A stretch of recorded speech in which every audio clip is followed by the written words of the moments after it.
శుభోదయం పిల్లలు. మనం ఇంతకుముందు క్లాస్లో గావత్తు గురించి నేర్చుకున్నాం కదా, దాని పదాల గురించి నేర్చుకున్నాం కదా, అలాగే ఈ పద్యం కూడా చెప్పాను కదా. నెక్స్ట్ ఇందులో ఫస్ట్ బిట్ కూడా కంప్లీట్ చేశాను కదా, పదాలను రాయండి అని. నెక్స్ట్ ఇప్పుడు సెకండ్ బిట్, ఈ క్రింది పదాలను జతపరచండి. చూడండి సెకండ్ బిట్ నాన్న. పాప,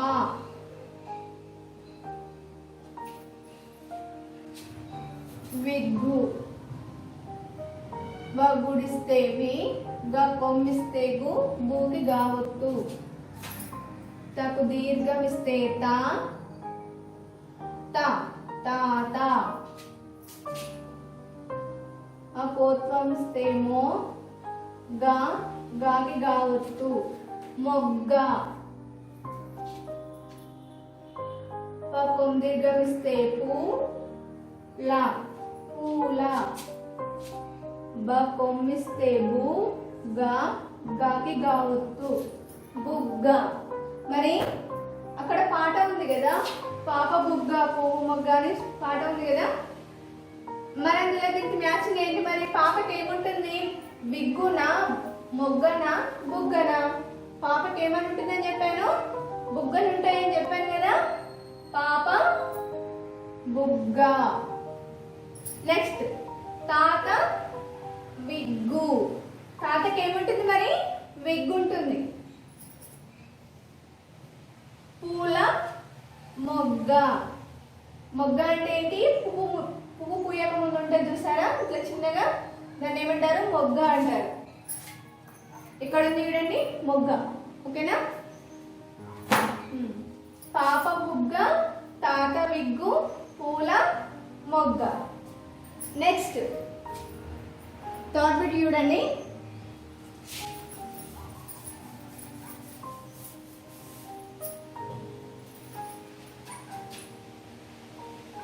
థర్డ్ బిట్,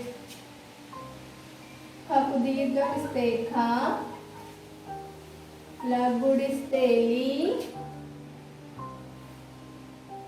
లా, కొమ్మిస్తే ను, ఖాళీలను పూరించండి. పప్పు దీర్ఘమిస్తే పూ, రగుడిస్తే రి, రికి సున్నా పెడితే రింగ్, చల్ సున్నా పెడితే చల్, డగుడిస్తే డి, పూరించండి. ఖాళీలను పూరించండి.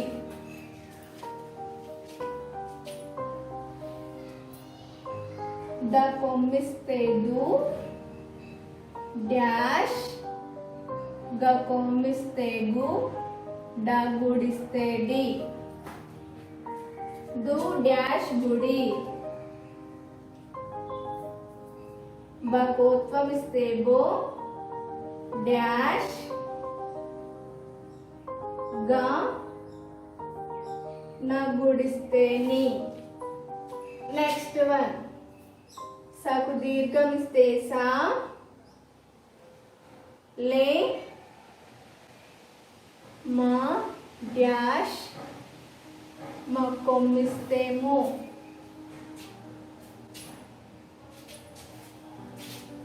నెక్స్ట్ వన్,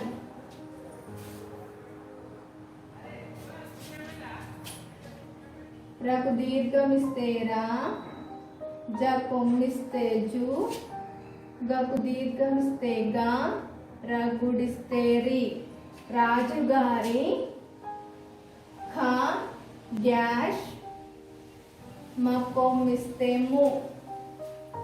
నెక్స్ట్ వన్, గుడి దీర్ఘమిస్తే ని,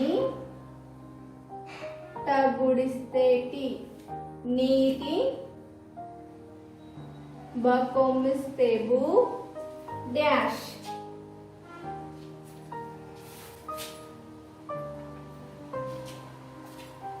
గుడిస్తే పి, గుడిస్తే లి, లీకి లావత్తు, పిల్లి. కోత్వమిస్తే మో, డాష్, కొమ్మిస్తే లు. నెక్స్ట్ వన్,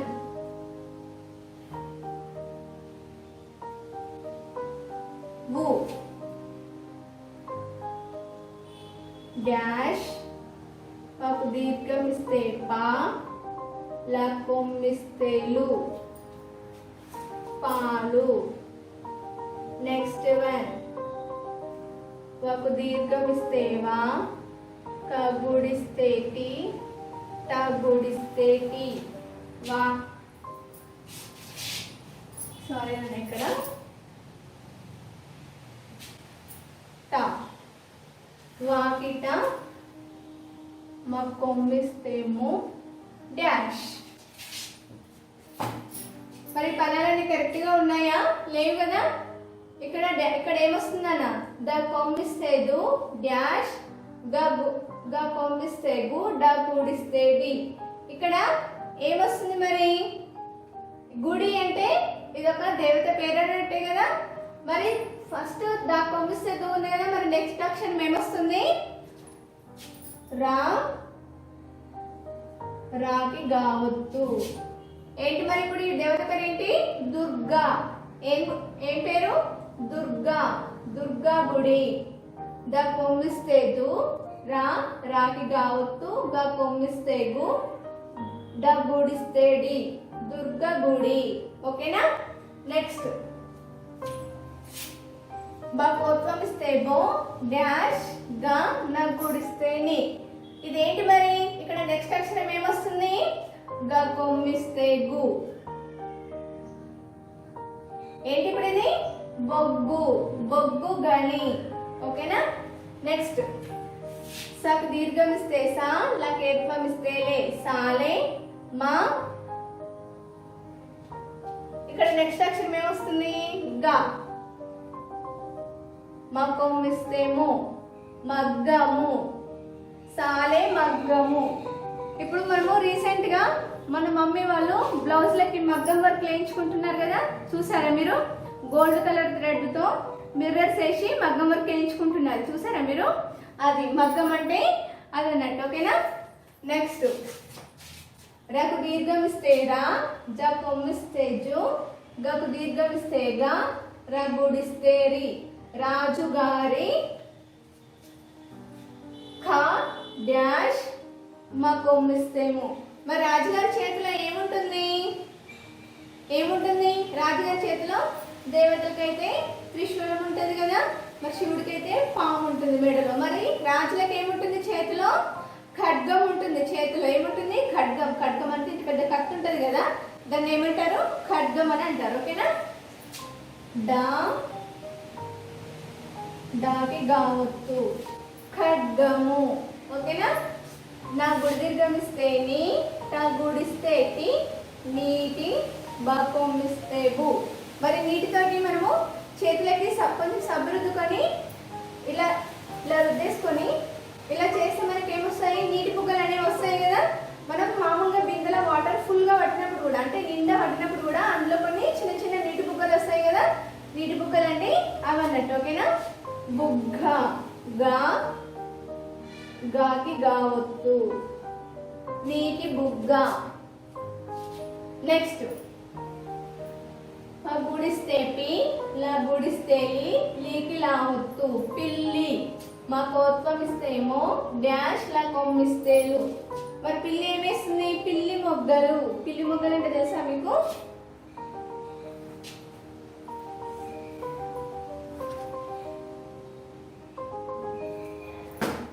పిల్లి మొగ్గలు. గా గాకి గావత్తు పిల్లి మొగ్గలు. వు డాష్ పాలు.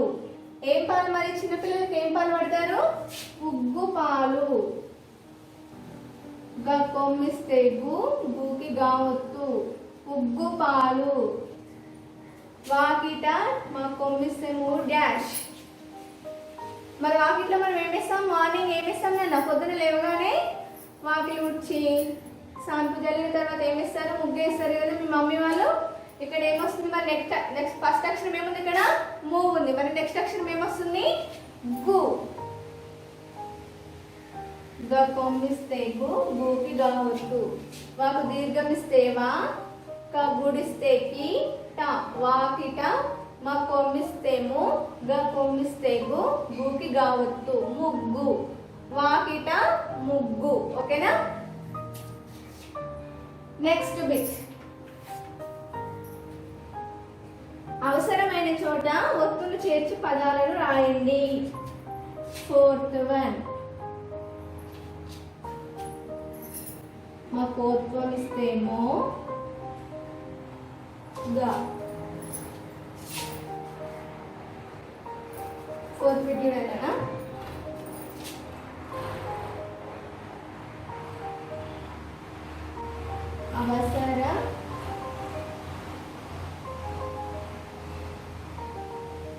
అవసరమైన చోట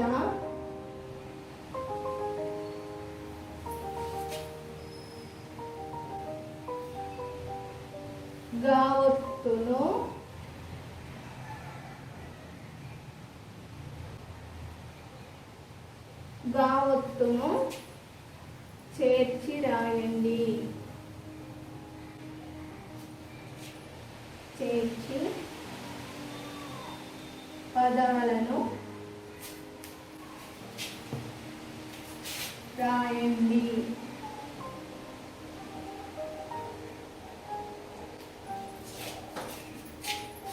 మరి గావత్తు అంటే ఎలా ఉంటుంది?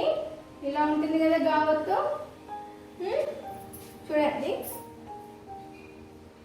మా కోత్వం ఇస్తేమో గా మొగ ఆ గ గుడిస్తే గి అగి బ కోత్వం ఇస్తే బో గ కొమ్మిస్తే గు బొగు గ కొమ్మిస్తే గు గ గుడిస్తే గి లకు సున్నా పెడితే లం గుగిలం. మరి పదాలు వీటి ఏమని చెప్పాడు? అవసరమైన చోట గావత్తు చేర్చి పదాలను రాయండి. గావత్తు అంటే మరి ఇదే కదా నాన్న గా. మరి ఇప్పుడు ఇది మొగ అనేది కరెక్ట్ వాడా కాదు కదా. దీనికి గా కింద గావత్తు ఇస్తే ఏమవుతుంది? మొగ్గ. ఏమవుతుంది నాన్న? మొగ్గ. మొగ్గ అంటే మీకు కింద బుక్ లో ఇచ్చాను కదా. నెక్స్ట్ ఆ గీకి గావత్తు. గీకి గావత్తు ఇస్తే ఏమవుతుంది మరి? అగ్గి. ఏమవుతుంది నాన్న? అగ్గి. నెక్స్ట్ గుకి గావత్తు. గ కోత్వం ఇస్తే బో గ కొమ్మిస్తే గు గుకి గావత్తు బొగ్గు. ఏంటి అనేది మరి? బొగ్గు. గుగ్గిలం. గ కొమ్మిస్తే గు గ గుడిస్తే గి గీకి గావత్తు లకు సున్నా పెడితే లం గుగ్గిలం. ఓకేనా. నెక్స్ట్ బిట్ ఈ పదాలను సరిచేసి రాయము. ఫిఫ్త్ బిట్ నానా.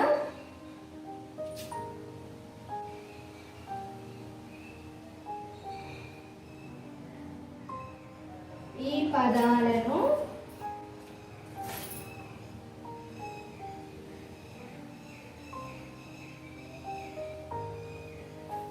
సరిచేసి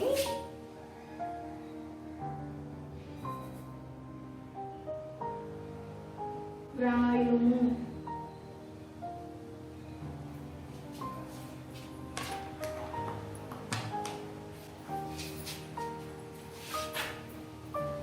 మా కొమ్మిస్తేమో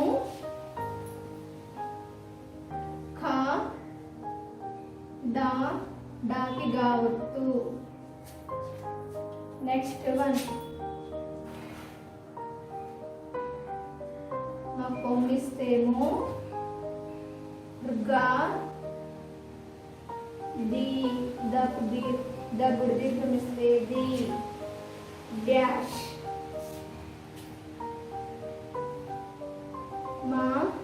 మా కొమ్మిస్తేమో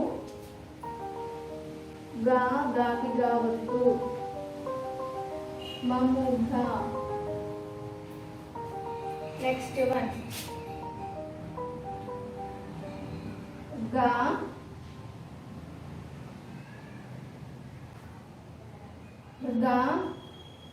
ద కొమ్మిస్తే దు మా కొమ్మిస్తేమో డాష్. మరి ఇక్కడ ఏమొస్తుంది చెప్పండి, ము ఖ గ. ఇవి ఏమున్నాయి ఇప్పుడు రివర్స్ లో ఉన్నాయి. మీకు ఏం చేసి రాయాలి, సరి చేసి రాయాలి. సరి చేసి అంటే ఫస్ట్ అక్షరం ఏమొస్తుంది, ఖ. ఖ గ డ గాకి గావత్తు మక్కొమ్మిస్తే ము ఖడ్గము. ఇవి సరిగ్గా లేవు కదా పదాలు. మరి వీటిని సరి చేసి రాస్తే ఏమొస్తుందన్న, ఖడ్గము అనే పదం వస్తుంది. ఖడ్గము అంటే ఏంటి చెప్పండి, ఇందాక కత్తి అని. మరి కత్తి ఎవరి చేతిలో ఉంటుంది, దేవతల చేతిలో ఉంటుందా, లేదు రాజుల చేతిలో ఉంటుంది. నెక్స్ట్ ఇది ఏమొస్తుంది మరి, ఇవి ము ద ది. మరి వీటిని సరి చేసి రాస్తే ఏమొస్తుంది, ద గుడి దీర్ఘం ఇస్తే ది, రా రాకి ఘావత్తు దీర్ఘ, మా కొమ్మిస్తే ము దీర్ఘము. ఓకేనా. నెక్స్ట్ మా ముఖ. ఫస్ట్ అక్షరం ఏమొస్తుంది మరి, మా గాకి గావత్తు మా కొమ్మిస్తే ము మగ్గము. నెక్స్ట్ ఇదేమక్షరం మరి, గా భూము ఉంది కదా.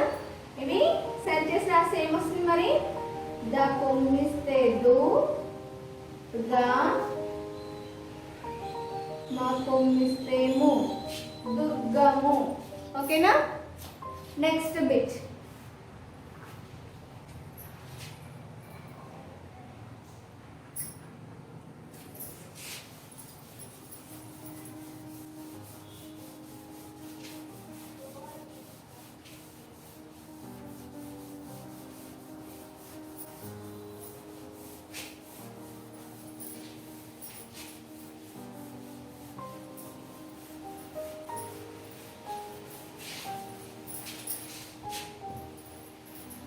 ఈ 6th బిట్ నాన్న. Next one 6th bit. ఈ పదాలలోని ద్విత్వాక్షరములను గుర్తించుము. ద్విత్వాక్షరం అంటే ఏమని చెప్పాను, అదే అక్షరం కింద అదే ఒత్తు కనుక వస్తే దాన్ని ఏమంటారని చెప్పాను, ద్విత్వాక్షరం అని చెప్పాను కదా.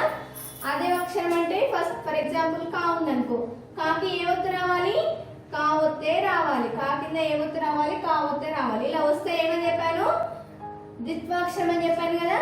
నెక్స్ట్ ఇంకో అక్షరం చూద్దాము. గా ఉందనుకో, గాకి ఏ ఒత్తు రావాలి, గా ఒత్తే రావాలి. గాకి మా ఒత్తు సా ఒత్తు రావద్దు. ఓకేనా. అదే అక్షరానికి అదే ఒత్తు కనుక వస్తే దాన్ని ఏమంటారని చెప్పాను, ద్విత్వాక్షరం అని అంటారు. మరి అదే అక్షరానికి ఒక అక్షరానికి వేరే ఒత్తు కనుక వస్తే ఏమంటారు, దాన్ని సంయుక్తాక్షరం అని అంటారు. ఇందులో చూద్దాం ఇప్పుడు ద్విత్వాక్షరాలు ఏంటో. ఫస్ట్ పదాలు చూడండి. మా గా కొమ్మిస్తే గు, గుకి గావత్తు మగ్గు. మా కోత్కొమ్మిస్తే మో, గా గాకి గావత్తు మొగ్గ. కా కొమ్మిస్తే కు, కాకి కావత్తు కుక్క. వు గా కొమ్మిస్తే గు, గుకి గావత్తు వు. కా కొమ్మిస్తే కు, కూకి కావత్తు ముక్కు. సా గుడిస్తే సి, గా కొమ్మిస్తే గు, గూకి గావత్తు సిగ్గు. చా కొమ్మిస్తే చు, కా కాకి కావత్తు చుక్క. ద కొమ్మిస్తే దు, రా రాకి గావత్తు దుర్గ. సా రా రాకి గావత్తు సర్గ. జా టక్ దీర్ఘం ఇస్తే టా, టాకి కావత్తు జట్కా. మా గ కొమ్మిస్తే గు, గూకి గావత్తు మగ్గు. రా గ కొమ్మిస్తే గు, గూకి గావత్తు రగ్గు. మరి ఇందులో అదే అక్షరానికి అదే ఒత్తు గల పదాలు ఏంటేంటి ఉన్నావో చూద్దామా. మగ్గు చూడండి, గూకి గావత్తుంది కదా, ఇది సర్కిల్ చేయండి. నెక్స్ట్ మొగ్గ, గాకి గావత్తుంది కదా. నెక్స్ట్ కుక్క, కాకి కావత్తుందా వేరే వస్తుందా. మరి కాకి కావత్తుంటే ఏమంటారు, ద్విత్వాక్షరం అంటారు కదా. నెక్స్ట్ ఉగ్గు, ఉక్కు, సిగ్గు, చుక్క. మరి ఇక్కడ దుర్గా ఉంది కదా, మరి రాకి గావత్ ఉంది కదా, మరి ద్విత్వాక్షరమా కాదా? కాదు. ఎందుకంటే ఇక్కడ రాకి గావత్ వచ్చింది అంటే ఇక్కడ అక్షరం ఒకటి ఉంది, ఇక్కడ ఒత్తు వేరొకటి ఉంది, కాబట్టి దీన్ని ఏమంటారు? సంయుక్త అక్షరం అంటారు. ఓకేనా. ఇక్కడ కూడా స గా రాకి గావత్ ఉంది, మరి రాకి రావత్తే వస్తే ఏమంటారు? ద్విత్వాక్షరం అంటారు. మరి రాకి రావత్ వచ్చిందా? రాలేదు. గావత్ వచ్చింది కాబట్టి ఇది సంయుక్త అక్షరం అవుతుంది, ద్విత్వాక్షరం కాదు. ఓకేనా. నెక్స్ట్ జట్కా, ఇది కూడా కాదు. మగ్గు, ఇది ద్విత్వాక్షరం. గాకి గావత్ వచ్చింది కాబట్టి ద్విత్వాక్షరం. రగ్గు, ఇక్కడ గూకి గావత్ వచ్చింది కదా, ఇది కూడా ద్విత్వాక్షరం. మరి ఇవి మూడేంటివి? జట్కా, దుర్గా, సర్గా. మరి ఇవి మూడు అక్షరాలను ఏమంటారు? సంయుక్త అక్షరాలు అంటారు. ఓకేనా. ఇక్కడ ఈ క్రింది పదాలను చదవండి. 7th బిట్ చూడండి అన్న. మొగ్గ, మొగ్గలు. ఖడ్గము, ఖడ్గములు. మగ్గు, ముగ్గు, ముగ్గులు. మగ్గము, మగ్గములు. దుర్గము, దుర్గములు. ఇప్పుడు ఈ పదాలు ఏమంటారు? ఏకవచనం, బహువచనం అని కూడా చెప్పుకోవచ్చు. ఒకసారి మళ్ళీ చదువుతాను చూడండి. మొగ్గ, మొగ్గలు. ఖడ్గము, ఖడ్గములు. ముగ్గు, ముగ్గులు. మగ్గము, మగ్గములు. దుర్గము, దుర్గములు. ఓకేనా. ఇప్పుడు నేను చెప్పిన బిట్స్ అన్ని క్లాస్ వర్క్ చేసి హోంవర్క్ చేయండి. స్లేట్లో కానీ రఫ్ నోట్లో కానీ ప్రాక్టీస్ చేయండి. ప్రాక్టీస్ చేస్తేనే వస్తుంది. మేము ఇంటి దగ్గర ఉన్నాం కదా, మమ్మల్ని టీచర్ ఎవరిని ఉండట్లేదు కదా అని మేము హోంవర్క్ చేయకుండా ఆటలు ఆడుకుంటామంటే మీకు ఏమీ రాదు. ఓకేనా. కాబట్టి ఖచ్చితంగా ప్రాక్టీస్ చేయండి.